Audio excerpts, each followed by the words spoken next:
In this video, we're going to talk about equity capital markets versus debt capital markets.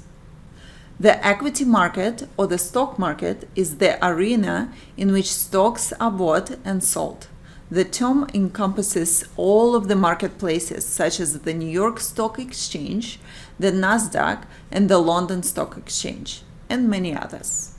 The debt market or bond market is the arena in which investment in loans are bought and sold.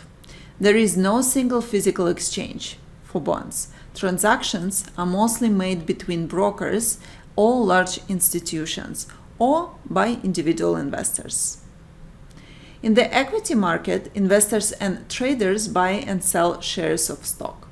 Stocks are stakes in a company purchased to profit from company dividends or the resale of the stock. In the debt market, investors and traders buy and sell bonds. Debt instruments are essentially loans that yield payments of interest to their owners.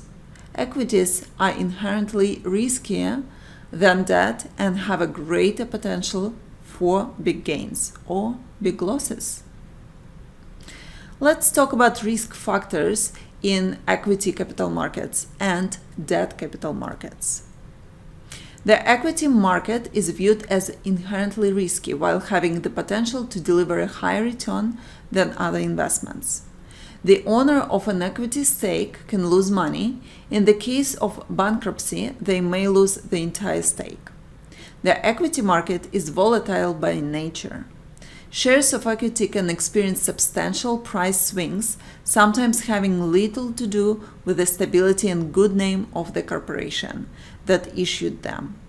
Volatility can be caused by social, political, governmental, or economic events.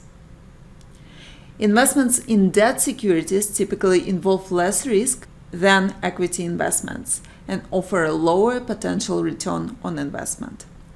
Debt investments by nature fluctuate less in price than stocks. Even if a company is liquidated, bondholders are the first to be paid.